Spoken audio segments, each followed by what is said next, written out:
শয়তান আল্লাহকে চ্যালেঞ্জ দিয়েছিল, আল্লাহ আপনি তো জান্নাতে ঢোকাতে পারবেন না, এতগুলো জান্নাত কেন বানালেন? জাহান্নাম আরো বেশি হলে ভালো হতো। আল্লাহ বললেন কেন?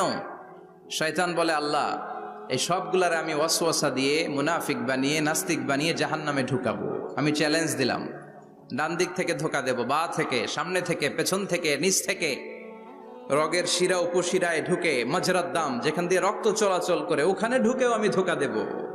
তো আপনি জান্নাতে ঢুকাবেন কেনমে? আল্লাহ বললেন তুমি আমারও চ্যালেঞ্জ দাও, এত বড় সাহস? আমি তো সব রাজার বড় রাজা, মহারাজা। চিৎকার করে বলেন ঠিক কিনা? মহারাজার সাথে চ্যালেঞ্জ দেয়া যায় না। তুমি আমাকে চ্যালেঞ্জ দাও, ওকে ডান, আই টেক ইউর চ্যালেঞ্জ। আমিও তোমার চ্যালেঞ্জ নিলাম। তুমি আজীবন ধোকা দিবা, আজীবন তুমি গোমরা করবা, বেনামাজি বানাবা, জালিম বানাবা। কিন্তু আমার বান্দা কোনো তাফসীরুল কোরআনের মাহফিলে এসে কোন এক ওয়াক্তের নামাজে মসজিদে ঢুকে অথবা মাঝরাতে ঘুম ভেঙে গেলে তাহাজ্জুদের জায়নামাজে চোখের পানি ছেড়ে যখন ক্ষমা চাইবে, আমি সব গুনাহ মাফ করে দেব, তুই কি করবি? চিৎকার করে পড়েন আল্লাহু আকবার।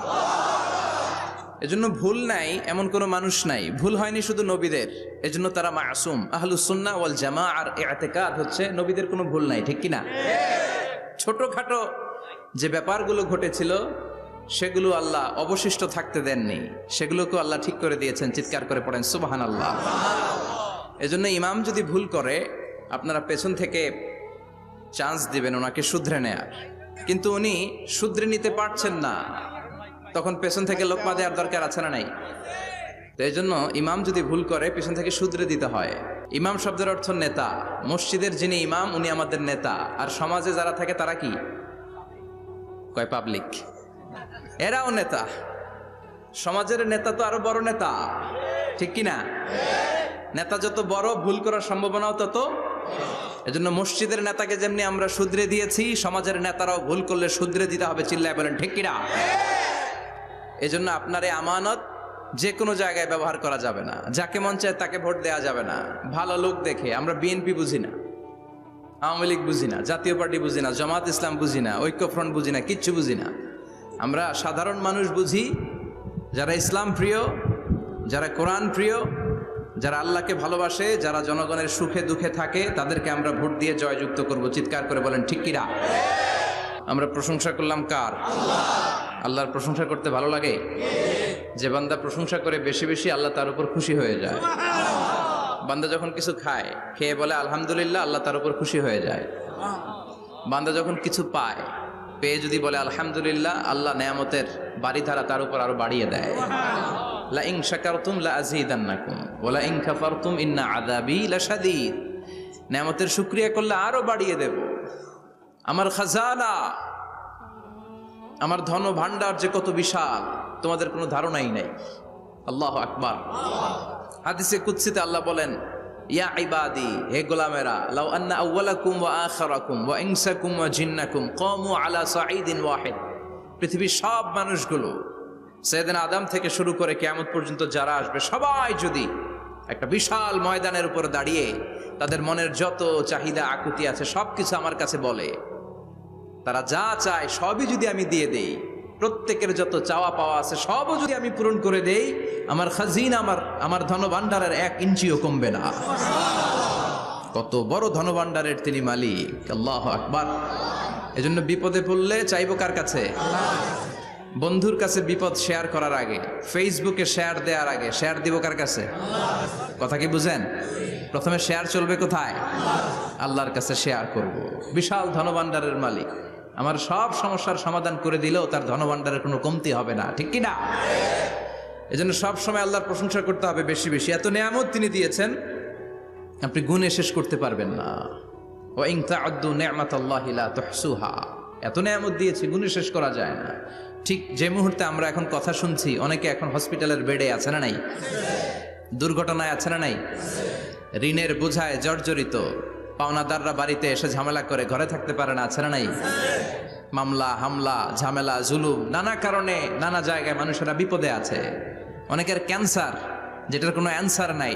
দেহের সেলের ভিতরে, প্রত্যেকটা সেলে, কোষের ভিতরে জ্বালা ধরে গিয়েছে, হসপিটালের বেডে বসে মৃত্যুর প্রহর গুনছে, এরকম আছে না নাই? ঠিক সেই মুহূর্তে আমরা খুব শান্তিপূর্ণভাবে মহাবিশ্বের মহাবিশ্বয় মহাগ্রন্থ আল কোরআন থেকে কথা শুনতে বসতে পেরেছি, এজন্য শুকরিয়া চলবে কার? প্রশ্ন করা হবে, কবরে যেতে না যেতেই প্রশ্ন করা হবে, মরতে আমাদেরকে হবেই। আকসিরু যিকরা হাযিমিল লাযযাত, পৃথিবীর সব স্বাদকে পানসা করে দেয় ওই বিষয়টাকে বেশি বেশি স্মরণ করো। বিশ্বনবী বলেছেন সব স্বাদকে পানসা করে দেয় কি?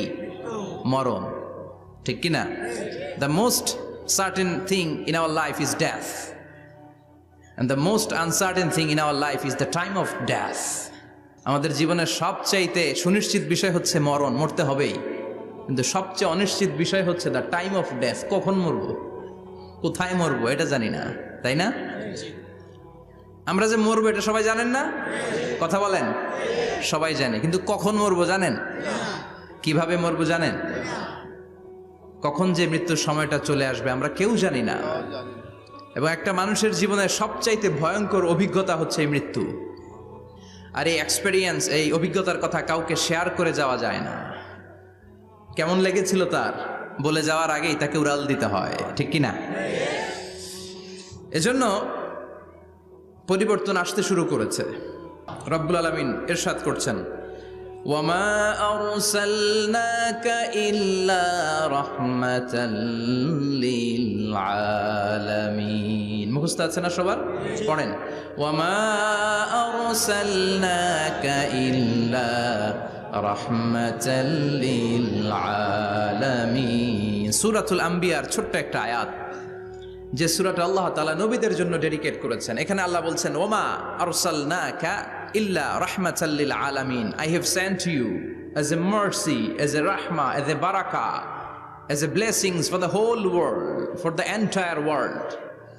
ও নবী, আপনি গোটা বিশ্বের জন্য রহমত, শুধু মানব গোষ্ঠীর জন্য না, শুধু দানব গোষ্ঠীর জন্য না, জিনদের জন্য না, প্রাণীকুলদের জন্য না, শুধু ফেরেশতাদের জন্য না, গোটা বিশ্বের জন্য বিশ্বনবীকে রহমত বানিয়ে পাঠিয়েছে কে? সবার জন্য রহমত। খোশ মেজাজের মানুষ ছিলেন, নরম দিলের মানুষ ছিলেন। ফাবিমা রাহমাতিম মিনাল্লাহি লিনতা লাহুম ওয়ালাউ কুনতা ফাযযান গালিযাল কলবি লানফাদ্দু মিন হাওলিক। আল্লাহ বললেন, ও নবী, আপনার হৃদয়টা বড় নরম, সফট হার্টেড মানুষ আপনি, কোমল হৃদয়ের মানুষ আপনি, খোশ মেজাজের মানুষ। বিশ্বনবী এত খোশ মেজাজের মানুষ ছিলেন, বিশ্বনবী যেখানেই যেতেন ওখানে মানুষের ভিড় হয়ে যেত। যেখানেই যেতেন পিছু পিছু লোকজন ছুটতো, কারণ খোশ মেজাজের তো, সফট হার্টেড, হৃদয়টা কোমল, ওনার সাথে কথাই বলতে মনে চায়, টাইম পাস করতে মনে চায়। আল্লাহু আকবার। বাচ্চাদের জন্য রহমত। ছোট বাচ্চারা বিশ্বনবীর সামনে যদি কখনো চলে আসতো, বিশ্বনবী ওনার কোমল হাতটা বাচ্চাদের মাথার মধ্যে হাত বুলিয়ে দিতে। এমন কোন বাচ্চা বিশ্বনবীর সামনে দিয়ে ক্রস করতে পারতো না যে বাচ্চার মাথায় বিশ্বনবী হাত বুলাতেন না। নাতিদেরকে অনেক আদর করতেন। হাসান আর হুসাইন রাইহানাতাইন, বিশ্বনবীর সুগন্ধি। হাসান বিশ্বনবীর কোলে উঠলে সাইয়েদনা হুসাইন কোলে ওঠার জন্য কান্না করতেন, আবার হুসাইন কোলে উঠলে হাসান কান্না করতেন। আবার সাইয়েদনা হাসান বিশ্বনবীকে ঘোড়া বানিয়ে বিশ্বনবীর পিঠের উপরে বসে বিশ্বনবীর চুল ধরে টেনে টেনে খেলা করতে। বিশ্বনবী ঘোড়া, আর ঘোড়ার বাদশা হচ্ছে হাসান। সুবহানাল্লাহ পড়বেন না? কি খুনসুটি, কি সম্পর্ক! স্ত্রীদের সাথে ভালো আচরণ, কম্প্যানিয়ন্স যারা আছে সাথীদের সাথে ভালো আচরণ, সবার সাথে ভালো আচরণ, সবার জন্য রহমত। এজন্য আল্লাহ বললেন, ওয়ামা আরসালনাকা ইল্লা রাহমাতাল লিল আলামিন, I have sent you as a mercy for the entire universe. ও নবী, আপনি সবার জন্য রহমত, আপনি সবার জন্য কল্যাণ। আপনার মধ্যে রহমতের বাড়িধারা এত বেশি, আপনি হ্যাঁ বললে শরীয়তের হুকুম হালাল হয়ে যায়, আপনি না বললে শরীয়তের হুকুম হারাম হয়ে যায়। আবার আপনি আঙ্গুল তুললে চাঁদ দুই ভাগ হয়ে যায়, জমিন থেকে পা তুললে আপনি আকাশে মেরাজে চলে যান। কি স্ট্যাটাস! কুড ইউ ইমাজিন কি স্ট্যাটাস আল্লাহ ওনাকে দিয়েছে। উনি হ্যাঁ বললে এটা হালাল, কারণ কোনটা হালাল কোনটা হারাম এটা ওনার কাছ থেকে জেনেছে। উনি যদি বলে ইয়েস, করতে পারবেন আপনারা, হালাল, কোটি কোটি মানুষের জন্য পারমিসিবল, লিগাল। উনি যদি বলেন নো, আমাদের সবার জন্য এটা হারাম কোটি কোটি মানুষ আর করতে পারবো না। আঙ্গুল তুলেছেন, চাঁদ 2 ভাগ হয়েছে, পা তুলেছেন, মেরাজে চলে গিয়েছে। আল্লাহু আকবার। তার মানে এমন নবী যে নবীর হা এবং না এগুলো শরীয়তের দলিল, ঠিক কি না? এ নবী এমন নবী, এ নবীরে বাদ দিলে কোরআন বোঝা যায় না, এ নবীরে বাদ দিলে হাদিস বোঝা যায় না, এ নবীরে বাদ দিলে নামাজ বোঝা যায় না, ঠিক কি না? কারণ কেমন করে নামাজ পড়তে হবে এই নবী আমাদেরকে হাতে কলমে শিখিয়েছে। সল্লু কামা রাআইতুমুনি উসাল্লি, আমি যেমনি সালাত পড়ি তেমনি পড়ো। বিশ্বনবী যেমন শিখিয়েছেন তার বাইরে অন্য কোন নিয়মে সালাত পড়লে হবে নাকি? কথা বলেন। ফজরের সালাত 2 রাকাত, আপনি যদি পড়েন 3 রাকাত, কবুল হবে নাকি? 4 রাকাত পড়লে, 6 রাকাত, 12 রাকাত এরকম পড়লে মায়ের আসানা নাই, কবুল হবে না। অনেক বেশি পড়েছেন, সময়ও দিয়েছেন বেশি, কবুল হবে না। কেননা বিশ্বনবী যেভাবে শিখিয়েছে ওইভাবে পড়েন নাই তো, ঠিক কি না? আবার বিশ্বনবী যেমন রোজা রেখেছেন তেমন রাখতে হবে। কেমন করে রোজা রাখতে হয় বিশ্বনবী শেখালেন। ফজর থেকে শুরু করে সন্ধ্যা পর্যন্ত রোজা রাখবেন। আপনি সকাল থেকে শুরু করে আসর পর্যন্ত রেখে আসরের পরে ইফতারি করলে হবে নাকি? কথা বলেন। কারণ বিশ্বনবীর পদ্ধতিতে হয় নাই। আবার এই নবীকে বাদ দিলে হজ বোঝা যায় না, কেননা এই নবী কেমন করে হজ করতে হয় আমাদেরকে শিখিয়েছেন। বিশ্বনবী ওনার পুরো জীবনে 4টা উমরা করেছেন, একটা মাত্র হজ করেছেন। আর বলেছেন খুযু আন্নী মানাসিকাকুম, কেমন করে হজ করতে হয় আমার কাছ থেকে তোমরা শিখে নাও। হজের সিস্টেম কি আমার থেকে শিখে নাও। মাত্র একবার হজ করেছেন, তাতেই হজের সব আহকামগুলো আমাদের কাছে ক্রিস্টাল ক্লিয়ার, স্বচ্ছ কাচের মতো, স্ফটিক কাচের মতো, স্বচ্ছ পানির মতো এত সুন্দর তিনি বর্ণনা দিয়েছেন। এই বর্ণনার উপর ভিত্তি করে লক্ষ লক্ষ মানুষ গোটা বিশ্ব থেকে কাবার প্রান্তরে জমা হয়, ঠিক কিনা? মাসাবাতান লিন্নাসি ওয়া আমনা, গোটা বিশ্বের মানুষের মিলন কেন্দ্র। আপনি যখন মসজিদুল হারামে যাবেন, মসজিদে নববীতে যাবেন, দেখবেন আজান হয়ে গেলে লক্ষ লক্ষ মানুষ কাবার দিকে ছুটে, ঠিক কিনা? আজান হওয়ার সাথে সাথে সারে আল হিজরা দিয়ে, জারওয়াল দিয়ে, গাজ্জা দিয়ে, আজিয়াদ রোড দিয়ে পঙ্গপালের মতো মানুষগুলো কাবা কেন্দ্রিক হতে শুরু করে। কারণ কাবা হচ্ছে অ্যাসেম্বলি পয়েন্ট, গ্যাদারিং পয়েন্ট, এটা মিলন কেন্দ্র। এই কাবাকে কেন্দ্র করে প্রতিদিন লক্ষ লক্ষ মানুষের মিলন মেলা বসে। চিল্লায় বলেন ঠিক কিনা? কেমন করে হজ পালন করবেন বিশ্বনবী শেখালেন। কারণ বিশ্বনবীরে বাদ দিলে হজ বোঝা যায় না। তার মানে বুঝলাম উনি হ্যাঁ বললে হালাল, না বললে হারাম। উনারে বাদ তো কোরআন বাদ, উনি বাদ তো হাদিস বাদ। কথা বলেন। উনি বাদ তো নামাজ বাদ, উনি বাদ তো রোজা বাদ, উনি বাদ তো হজ বাদ। এজন্য উনারে বাদ দিলে কোরআন বোঝা যায় না, নামাজ বোঝা যায় না, উনারে বাদ দিলে হজ বোঝা যায় না। তাই উনার সাথে যারা বেয়াদবি করবে ওদেরকেও এমনি এমনি ছেড়ে দেয়া যায় না। বিশ্বনবীর সাথে যদি বেয়াদবি করে এটা অনেক বড় ধরনের বেয়াদবি, এটা রাষ্ট্রীয় আইন করে ওকে শাস্তি দিতে হবে, ঠিক কিনা? বিশ্বনবীর বিরুদ্ধে যদি ব্লগে কিছু লিখে, কেউ ব্লগ লিখে, বিশ্বনবীর পারিবারিক জীবন নিয়ে যদি কেউ কটু কথা বলে, বাজে মন্তব্য করে, বিশ্বনবীর ব্যাপারে যদি শাহবাগের চত্বর থেকে, প্রজন্ম চত্বর থেকে কোনো কথা বলে, ওই বেয়াদবগুলারে ফাঁসির রশিতে ঝুলানোর দরকার আছে না নাই? Very sensitive issue. বিশ্বনবীর সম্মান গোটা উম্মার সম্মান। কারণ বিশ্বনবী বাদ তো পুরো ইসলাম বাদ। এজন্য আমার নবীর বিরুদ্ধে কথা বললে ওর সাথে আমাদের কোনো কথা নাই। চিল্লায় বলেন ঠিক কিনা? এই সেন্সিটিভ ইস্যুতে আমরা সবাই এক। এখানে জামাত ইসলাম নাই, হেফাজতে ইসলাম নাই, তাবলীগ নাই, আলিয়া নাই, কওমি নাই। বিশ্বনবীর সাথে বেয়াদবি করলে ওগুলোকে রাষ্ট্রীয়ভাবে ফাঁসি দেওয়ার দরকার, শাস্তি দেওয়ার দরকার আছে না নাই? সবাই একমত? এই বেয়াদবগুলোর সাথে আমাদের কোনো সম্পর্ক নাই। চিল্লায় বলেন ঠিক কিনা? এই বেয়াদবগুলো যদি নবীর ব্যাপারে আর কিছু বলে সবাই মাঠে নামতে রাজি আছেন তো? এদের বিরুদ্ধে মুষ্টিবদ্ধ হাত নিয়ে ময়দানে থাকতে রাজি আছো তো মুসলমান? কারা কারা রাজি হাত তুলে আল্লাহর দেখা। নবীর ভালোবাসা যেন আমরা অন্তরে রাখতে পারি, তুমি তৌফিক দাও। বিশ্বনবীর অনুসরণ এবং ভালোবাসা ছাড়া আল্লাহকে পাওয়া যাবে? আল্লাহকে যে পাইতে চায় হাজরাতের অনুসরণে, আরশ কুরসি লৌহ কালাম না চাইতে পেয়েছে সে। হাজরাতের অনুসরণে আরশ কুরসি লৌহ কালাম না চাইতে পেয়েছে সে। সুবহানাল্লাহ পড়েন। এজন্য আল্লাহ বললেন, নবী আপনাকে আমি গোটা বিশ্বের মানুষের জন্য রহমত করে পাঠালাম, আবার আপনার চরিত্রটা গোটা বিশ্বের মানুষের জন্য আমি মডেল করে দিলাম। আল্লাহু আকবার। ওয়া ইন্নাকা লাআলা খুলুকিন আযীম। ও নবী, চমৎকার একটা চরিত্রের উপরে আমি আপনাকে প্রতিষ্ঠিত রেখেছি। And verily you are on a very good standard of character. ও নবী, আপনার চরিত্রটা বড় সুন্দর।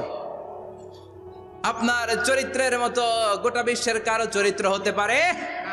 পা থেকে মাথা পর্যন্ত বিশ্বনবীর চরিত্রে একটা কালো দাগ বসানোর মতো ক্ষমতা কারো আছে নাকি? কারণ বিশ্বনবীর চরিত্র হলো কোরআনের চরিত্র।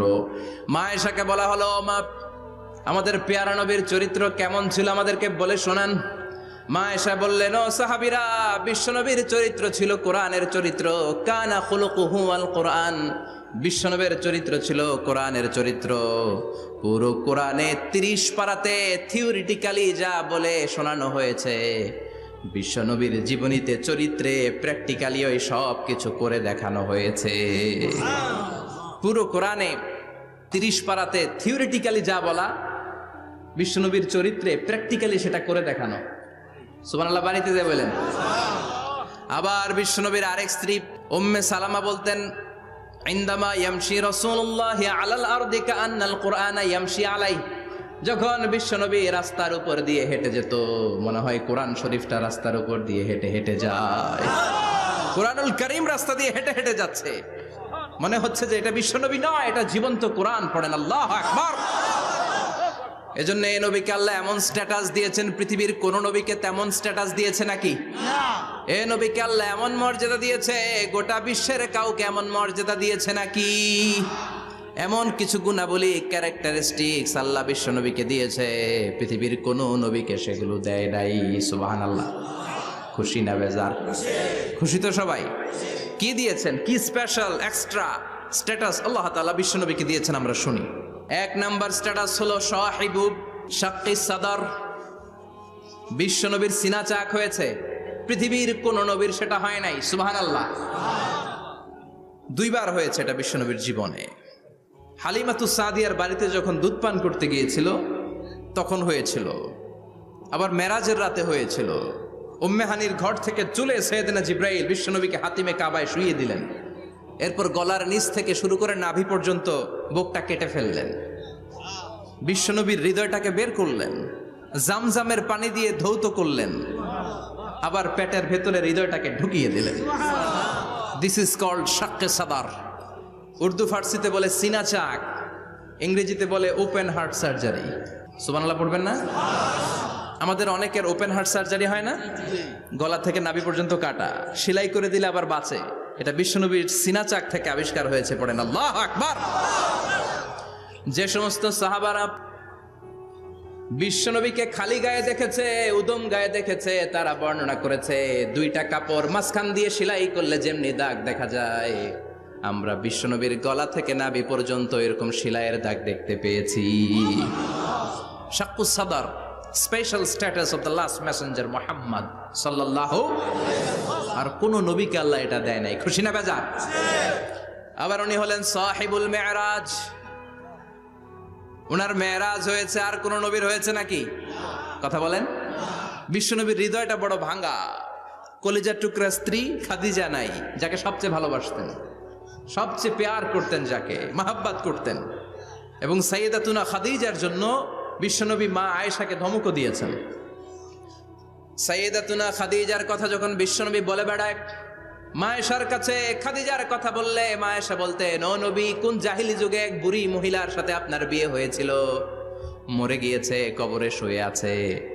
ওই মহিলার পরে কত সুন্দরী সুন্দরী নারীরা আমরা আপনার ঘরে আসলাম, তারপরে ওই বুড়ির কথা আমাদেরকে বলেন কেন? ওই বুড়ির কথা শোনান কেন? বিশ্বনবী রেগে গেলেন। সাইয়েদাতুনা খাদিজাকে বুড়ি বলার কারণে বিশ্বনবী মা আয়েশার চোয়ালটা এইভাবে চেপে ধরেছে। কোনোদিন স্ত্রীর গায়ে হাত তোলেননি, শুধু এই একবার খাদিজাকে বুড়ি বলার কারণে মা আয়েশার থুতনি চেপে ধরেছিলেন। আল্লাহু আকবার। আবার বিশ্বনবী বলতেন রুজিকতু হুব্বাহা, খাদিজার ভালোবাসা আল্লাহ আমার হৃদয়ে ঢুকিয়ে দিয়েছে। আবার বিশ্বনবী দোয়া করলে বলতেন, ও আল্লাহ, ওই কিয়ামতের ময়দানে যেদিন বন্ধু বন্ধুরে চিনবে না, বাবা ছেলেরে চিনবে না, মা তার মেয়েরে চিনবে না, পীর সাহেব মুরিদরে চিনবে না, মুরিদ পীর সাহেবরে চিনবে না, ওই কঠিন দিনে যেন আমি আমার কলিজার টুকরা খাদিজারে ভুলে না যাই। ওই কঠিন দিনে আমি যেন আমার খাদিজারে চিনতে পারি। সুবহানাল্লাহ। তার মানে ভালোবাসা বেশি না কম? সাইয়েদাতুনা খাদিজা ইন্তেকাল করলেন জাবালে হাজুনের পাশে ওনার কবর। যারা হজ উমরা করতে গিয়েছেন দেখেছেন না, মক্কা একটা কবর আছে, এটা মাকবারাতুল মাআলা। মাআলা, কিন্তু এটারে বাংলাদেশিরা বলে জান্নাতুল মুআল্লা। কি বলে? এটারে জান্নাতুল মুআল্লা বলবেন না, কারণ এই কবরস্থানে অনেক কাফির মুশরিকেরও কবর আছে, তো ওদের কবরস্থান কি জান্নাত হতে পারে? এটাকে মাকবারা বলবেন। মাকবারা মাআলা বা মুআল্লা, আর মদিনায় হচ্ছে মাকবারাতুল বাকিয়া। মুআল্লা কবরস্থান মক্কায়, আর বাকি কবরস্থান মদিনায়। এর পাশে বিশাল এক পাহাড়, হেরেম শরীফ থেকে দেখা যায় জাবালে হাজুন, এর পাদদেশে বিশ্বনবী নিজ হাতে সাইয়্যিদাতুনা খাদিজাকে কবর দিয়েছেন। কবর দিয়ে সবাই চলে যায়, বিশ্বনবী যায় না। দাঁড়িয়ে দাঁড়িয়ে কাঁদতে লাগলেন। সাইয়েদনা আবু বকর বলে, নবী চলেন ঘরে ফিরে যাই। বিশ্বনবী বললেন, তুমি যাও, আমি যাব না। যেই মহিলাটাকে এইমাত্র কবর দিলাম সাধারণ মহিলা না, আমার বিপদের দিনের সঙ্গিনী খাদিজা। আজীবন আমাকে ছাতার মতো শেল্টার দিয়েছে, সমস্ত সম্পদ আমার পায়ের সামনে বিছিয়ে দিয়েছে রে আবু বকর। কি প্যার করতেন বিশ্বনবীকে। সাইয়েদাতুনা খাদিজা ইন্তেকাল করলেন, চাচা আবু তালেব ইন্তেকাল করলো। দাওয়াত দেওয়ার জন্য বিশ্বনবী ওই তায়েফের ময়দানে গেলেন। তায়েফের ছেলেরাও পাথর মেরে বিশ্বনবীর দেহটারে ঝাঁঝরা করে দিল। বলেন ঠিক কিনা? খেয়ে না খেয়ে দিন প্রচারের কাজে নিজেকে দিয়েছ বিলিয়ে, তায়েফের কাফিরেরা চিনল না সে আলো, দুষ্ট ছেলেদের পিছু দিল লেলিয়ে। পাথরের আঘাতে ক্ষত বিক্ষত হয়ে সারা শরীর থেকে রক্ত ঝরে। হে রাসূল তোমাকে ভুলি আমি কেমন করে, হে রাসূল তোমাকে ভুলি আমি কেমন করে। ঠিক কিনা? খাদিজা নাই, আবু তালেব নাই, তায়েফে যে মার খেয়ে আসলেন, অন্তরটা একেবারে ভাঙা, আর মন বসে না, কিচ্ছু ভাল লাগে না। বিশ্বনবীর মনের ভেতরে হাহাকার। বিশ্বনবীর মনে হলো ডানে বায়ে দুনিয়ায় আমার মনে হয় কেউ নাই। বিশ্বনবী দুনিয়ায় বসে কষ্ট পায়, আরশের উপর থেকে এগুলো দেখে কে? আল্লাহ প্ল্যান করছেন কেমন করে আমার বন্ধুর মনটারে ভালো করা যায়। বিশ্বনবীকে স্পেশাল সারপ্রাইজ দেওয়ার জন্য আল্লাহ প্ল্যান করলেন। জিব্রাইল ডেকে বললেন, ও জিব্রাইল, আমার পেয়ারা নবীকে স্পেশাল সারপ্রাইজ দিব, কিন্তু এই সারপ্রাইজের গিফটটা তোমার হাত দিয়ে আমি দিতে চাই না, তুমি দিয়ে আসলে হবে না। আমার পেয়ারা নবীকে দুনিয়া থেকে টান দিয়ে আমার আরশের উপরে নিয়ে আসো। সাহিবুল মেরাজ, যেই নবীর মেরাজ হয়েছে আর কোন নবীর হয় নাই। এই মেরাজ করতে যে কত কাণ্ড, কত প্ল্যান প্রোগ্রাম আল্লাহর। টাইমের স্পিডকে আল্লাহ থামিয়ে দিলেন। মক্কা থেকে উঠিয়ে বিশ্বনবীকে এক মরুভূমিতে রাখা হলো রাতে। বললেন দোয়া করেন। দোয়া করে বিশ্বনবী বললেন, ভাই জিবরাইল, এটা কোন জায়গা, কোথায় দোয়া করব? সাইয়েদনা জিবরাইল বলেন, নবী কিছুদিন পরে এই জায়গায় আপনি হিজরত করে আসবেন, এই জায়গার নাম ইয়াসরিব, মদিনা। দোয়া করলেন। আবার সেখান থেকে তুলে এক পাহাড়ে রাখা হলো। নবী দোয়া করেন। দোয়া করে নবী বললেন, এটা কোন পাহাড়? অন্ধকার, আমি তো কিছু চিনি না। সাইয়েদনা জিবরাইল বললেন, নবী এটা সাধারণ পাহাড় নয়, এই পাহাড়ের কথা আল্লাহ কোরআনে বলেছেন, এই পাহাড়ের কসম আল্লাহ কোরআনে খেয়েছেন। এই পাহাড়টা হলো আপনার ভাই মুসার পাহাড়, তুর পাহাড়। তুর পাহাড়ে তিনি দোয়া করলেন। কত কিছু করে বিশ্বনবীকে আল্লাহর আরশে নিয়ে যাওয়া হলো। সাহিবুল মেরাজ। বিশ্বনবী ছাড়া আর কোন নবীর কি এরকম মেরাজ হয়েছে? সবাই বলেন হয়েছে।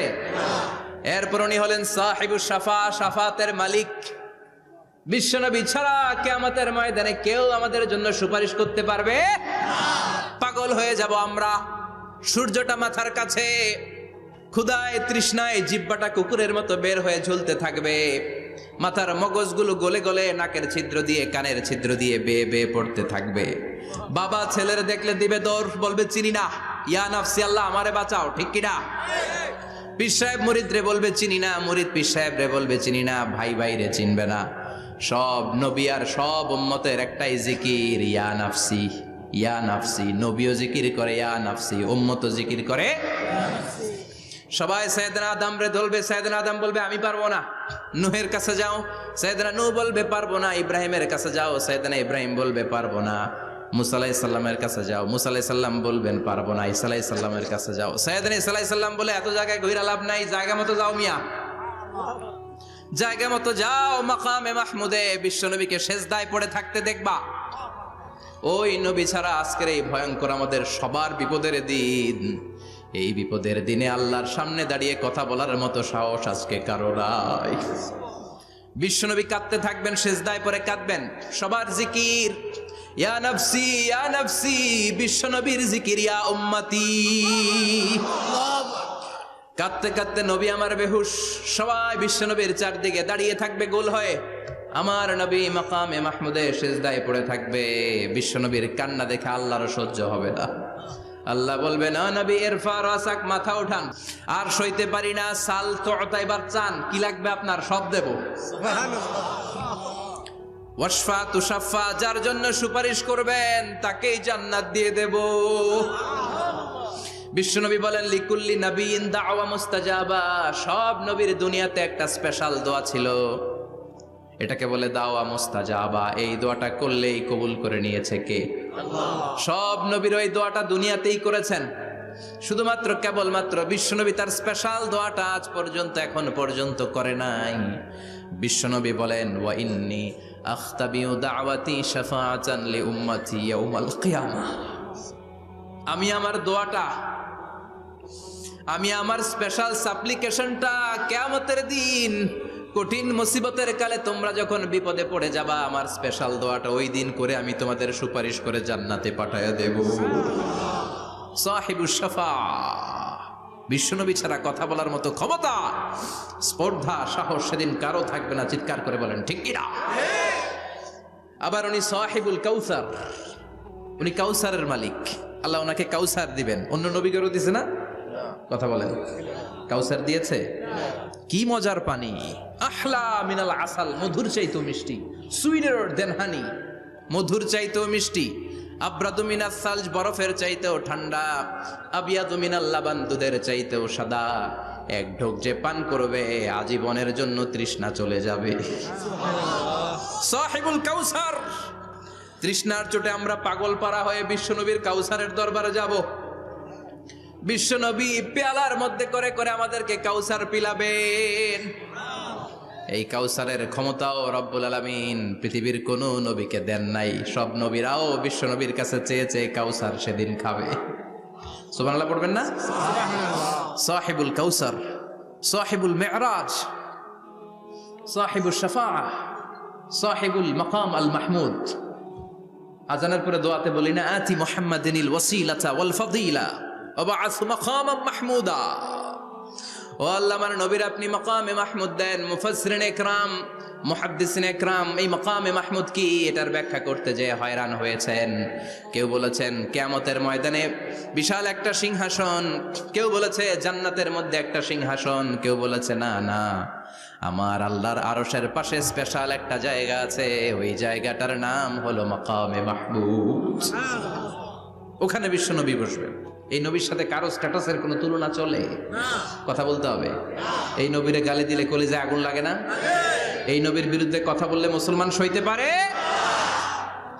এমন স্ট্যাটাস হলো আল্লাহ বানালেন, এত মর্যাদা আল্লাহ দিলেন, এত সম্মান দিলেন, গোটা বিশ্বের কোন নবীরে দেয় নাই। আবার বিশ্বনবী বলতেন নুসিরতু বির-রু'বি মাসিরাতা শাহর, আমাকে আল্লাহ ভয় দিয়ে সাহায্য করেছেন। আমি যেই জায়গায় দাঁড়িয়ে থাকি, আমার ডানে বায়ে সামনে পেছনে 1 মাসের জায়গা পর্যন্ত কোনো কাফির আমার সামনে আসতে পারে না ভয়ে। 1 মাসের জায়গা পর্যন্ত কোনো কাফির যদি দাঁড়ায় থাকে, বিশ্বনবীর জন্য ভয়ে তার কলিজায় ধুকধুকানি শুরু হয়ে যায়। ধরেন আমি ওনারে ভয় পাই, কাছে আসলেই না ভয়, দূরে গেলে তো আমি পালোয়ান, ঠিক কি না?